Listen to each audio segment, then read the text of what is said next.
नमस्कार साथियों, मैं आनंद कुमार गौर स्वागत करता हूं आपका लक्ष्य अकेडमी द इंजीनियर्स अड्डा पर।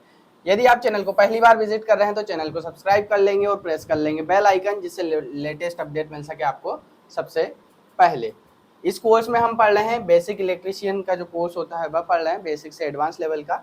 यदि आप कोर्स में इनरोल करना चाहते हैं तो आप प्ले स्टोर से हमारा एप्लीकेशन डाउनलोड कर सकते हैं, लक्ष्य अकेडमी TEA आपको यहाँ पर दिख जाएगा प्ले स्टोर पर। यदि किसी प्रकार की हेल्प चाहिए आपको या कोई डाउट है आपका स्टडी से रिलेटेड, तो आप हमारे जो हेल्पलाइन नंबर है यहाँ पर दिख रहा है आपको 6264940991 पर संपर्क कर सकते हैं।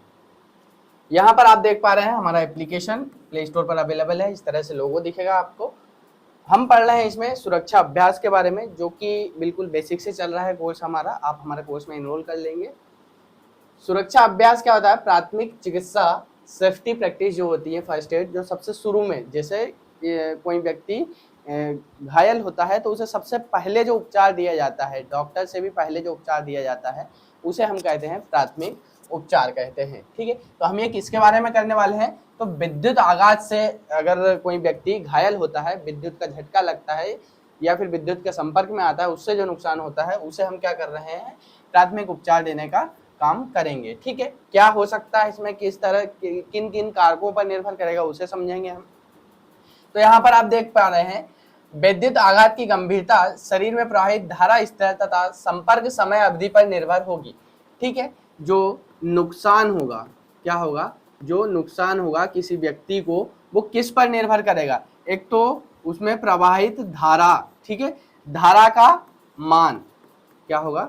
धारा का मान पहला ये कारक होगा, और दूसरा कि धारा का मान हो गया, और दूसरा कारक ये है कि समय, ठीक है, कि जो धारा है वह कितने समय तक प्रवाहित हुई है ना, उस पर निर्भर करेगा। अर्थात कर्मक जो गंभीरता में भागीदार करते हैं। ठीक है, कर्मक का मतलब होता है कारक। ठीक है, कारक मतलब कौन कौन से कारण हो सकते हैं, कारक हो सकते हैं जिनसे नुकसान हो सकता है, कम या ज्यादा, हम पढ़ेंगे इसके बारे में। ठीक है, तो यहाँ पर आप देख पा रहे हैं पहला दिखा रहा है व्यक्ति की आयु। ठीक है, किस पर निर्भर करेगा? एक तो उम्र पर भी निर्भर करेगा कि कम उम्र के व्यक्ति को नुकसान ज्यादा होगा या ज्यादा उम्र के व्यक्ति को नुकसान ज्यादा होगा। ठीक है, उस पर। दूसरा बॉडी का रेजिस्टेंस, मतलब आपके शरीर में प्रतिरोध कितना है। अगर आपके शरीर का प्रतिरोध ज्यादा रहेगा तो आपको करंट का प्रवाह होगा, तो उससे नुकसान कम होगा। ठीक है, उसके बाद रोधित जूते पहने हुए बिना या अथवा भीगे हुए, मतलब यदि आपने जूते पहने हुए हैं, ठीक है, यदि आपने जूते पहने हुए हैं, उस पर निर्भर करेगा, क्योंकि जूते आपके लिए किसका काम करते हैं? इंसुलेशन का काम करते हैं, है ना। अर्थ से, पृथ्वी से संपर्क क्या नहीं रखते आपका। अगर जूते गीले होंगे, ठीक है, तो आपको नुकसान है। जूते भी कंडीशन क्या होना चाहिए? शुष्क होना चाहिए, मतलब सूखे होना चाहिए, गीले नहीं होना चाहिए। अगला है मौसमी स्थिति, मतलब जो आपका वातावरण है या मौसम है वो कैसा है। गर्मी में गर्मी में क्या होगा? टेम्परेचर ज्यादा होगा तो उससे वहां नमी नहीं रहेगी, पृथ्वी पर, जमीन पर नमी नहीं रहेगी, तो उससे क्या होगा? आपका रेजिस्टेंस ज्यादा रहेगा, है ना। अगर वहीं पर वर्षा की बात करें हम, है ना, अगर बारिश की बात करें तो बारिश में क्या होता है? सभी जगह गीली होती है, नमी ज्यादा होती है, तो वहां पर विद्युत धारा का प्रवाह आसानी से हो सकता है। ठीक है, फिर फर्श भीगा अथवा शुष्क, अगर आपका फर्श भीगा हुआ है या शुष्क है, उस पर भी निर्भर करेगा, है ना। जैसे हमने बात की यहाँ पर मौसमी स्थिति, वर्षा के दिनों में क्या होता है? रेजिस्टेंस अर्थ का कम हो जाता है ना। यहीं पर मुख्य वोल्टता इत्यादि, मतलब जो वोल्टेज है, ठीक है, आपको बता दूं, आपने सुना होगा हमेशा कि आपको क्या लगता है? करंट लगता है ना। आपने क्या सुना होगा कि उसे, किसी व्यक्ति को क्या होगा? करंट लग गया। एक्चुअल में करंट नहीं लगता है, लगता क्या है? लगता है आपका वोल्टेज। ठीक है, ये आप कॉन्सेप्ट ध्यान रखेंगे। कभी भी आपको करंट नहीं लगता। आप बोलते ना कि किसी ने, कोई कंडक्टर या चालू लाइन पे काम कर रहा था, उसे करंट लग गया, करंट नहीं लगता, लगता आपको क्या है? वोल्टेज है ना। करंट तो निर्भर करेगा कितना नुकसान करेगा, कितने एम्पियर की धारा उसमें प्रवाहित हो रही थी, मिली एम्पियर की, है ना, और कितने समय तक के लिए प्रवाहित हुई, उस पर नुकसान होगा कितना। पर एक्चुअल में होता क्या है? आपका जो वोल्टेज होता है उस पर निर्भर करता है। 90 वोल्ट अगर एसी सप्लाई की हम बात करें, कौन सी? AC supply. सप्लाई दो प्रकार की होती है, एसी और डीसी। तो हम बोल रहे हैं 90 वोल्ट एसी अगर सप्लाई लगभग हुई तो क्या होगा, आपको विद्युत का क्या लगेगा, यहाँ पर झटका लगेगा।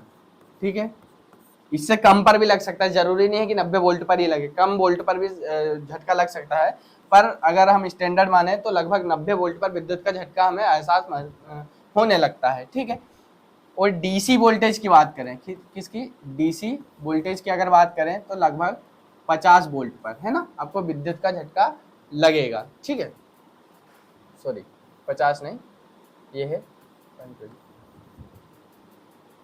ठीक है, ये आपको चीजें समझ में आई होंगी। तो आप बताएंगे कि आपको क्या लगता है, विद्युत का झटका वोल्टेज के कारण लगता है।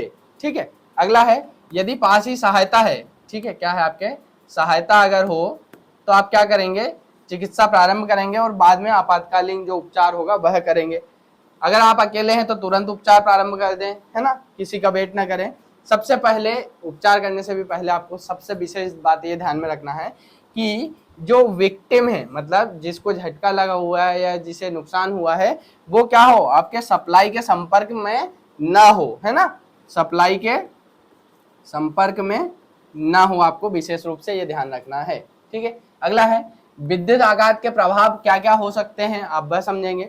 अति अल्प स्तर पर अगर कम धारा होगी, है ना, केवल झंझनाहट का अनुभव होगा। ठीक है, अगर कम एम्पियर की धारा होगी या कम धारा होगी तो क्या होगा, आपको सिर्फ झंझनाहट हो सकती है, अनुभव हो सकता है। लेकिन यदि यह स्वयं में पीड़ित संतुलन नष्ट कर सकता है, यदि किसी को झटका लगा है तो हो सकता है कोई व्यक्ति जिसे क्या हो सकता है, उसका संतुलन बिगड़ जाए और उसे क्या कर सकता है, गिरा सकता है ना, गिर सकता है वो।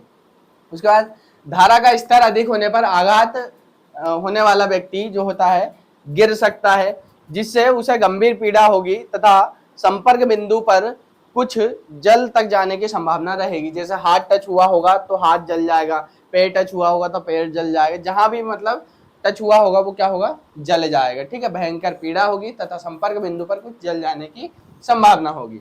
विद्युत आघात संपर्क बिंदु पर चमड़ी के जल सकती है। ठीक है, इसके बाद विद्युत आघात उपचार, ट्रीटमेंट क्या हो सकता है, तुरंत उपचार आवश्यक करें।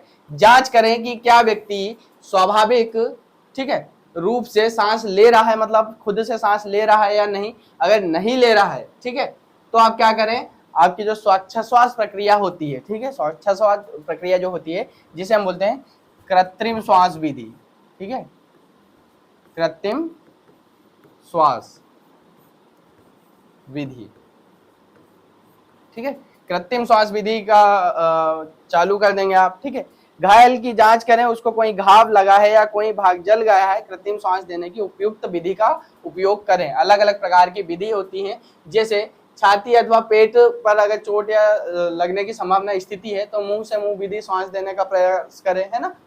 सबसे जल्दी शुरू की जाने वाली विधि की अगर हम बात करें, कौन सी है, मुंह से मुंह में श्वास देना। ठीक है, उसके बाद पीठ पर अगर चोट लगी हो या जलन हो तो क्या हो, इस स्थिति में क्या करेंगे आप, कौन सी विधि का अपनाएंगे। ठीक है, फिर अगर मुंह बंद हो, ऐसी स्थिति हो, यहाँ पर क्या करेंगे आप, स्कॉफर विधि का उपयोग करेंगे या जो नेल्सन विधि होती है उसका उपयोग करेंगे। ठीक है, पीठ पर चोट होगी तो भी नेल्सन विधि का उपयोग आप यहाँ पर करेंगे।